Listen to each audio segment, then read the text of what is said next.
Formatting your articles. The formatting of your articles have a big impact on your ranking. There are some great WordPress plugins that will walk you through the process of posting, but even if you were to use them, you should know how to do it yourself and understand what's involved. Keyword density. Time for a little straight talk on keyword density. Keyword density has been completely oversaturated, and the search engines are going to rely on it less and less as time passes. If you take a look at what Google is looking for in search results, it's content that really engages the reader, and that takes a lot of skill. You know what doesn't take any skill? Pasting the phrase left-handed golf clubs over and over throughout your article. Use keywords enough for search engines to gauge the topic, but no more than that. A good rule of thumb. Words and phrases that are core to what an article is about should appear in the article, but you shouldn't have any more than 2 to 4 occurrences of the exact word or phrase. Try to use it once in the first 50 to 100 words, again in the last paragraph, and maybe 1 to 2 times per 500 words when appropriate. Otherwise, use synonyms, alternate words and phrases, etc. Long-tail keywords, keywords consisting of 3 or more discrete words, are golden. Page title. This is the most important single element of your article. Use your titles intelligently. Use a unique title for each page and put your keyword at the front of your title, then describe your page in a concise way. Header tags. Headers give search engines a good idea of what's most important on the page, and they make it easier for real people to mentally organize your content. Most competently written themes will automatically put your page title in H1.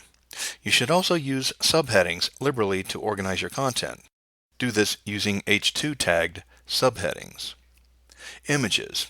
You want to have at least 1 or 2 in every article. They really bring your website to life and give it an air of professionalism.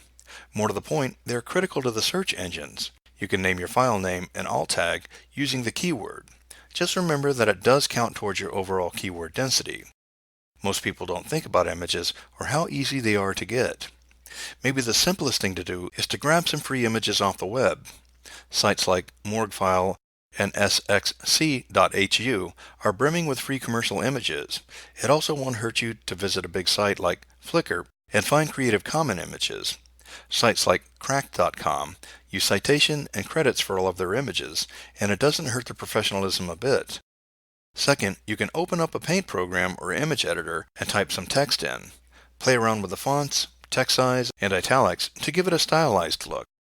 A look at amazing graphical resources like busheasy.com and dafont.com should give you enough dazzling backgrounds to keep you occupied for a long time. Finally, there are so many free generators for infographics and statistics that your head will swim.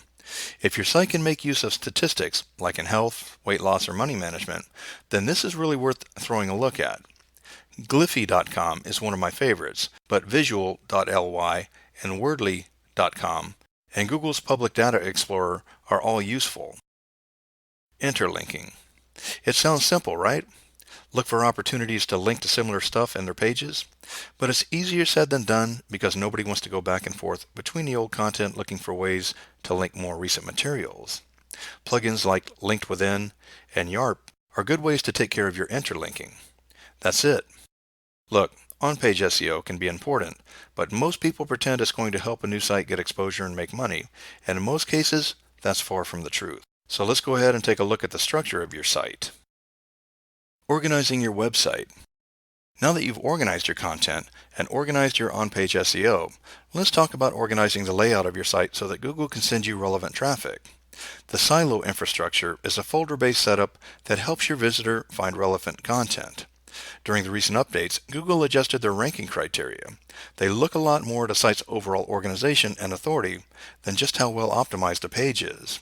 That's why, as we build our page, we're going to let people and search engines know that the content on our site is interrelated. If you're in a pet niche, you might want to build a site with subcategories for dog training, dog collars, dog food, etc. Afterwards, put 5 to 10 articles in each category. This isn't as complicated as everyone makes it sound, so I'll just leave it there.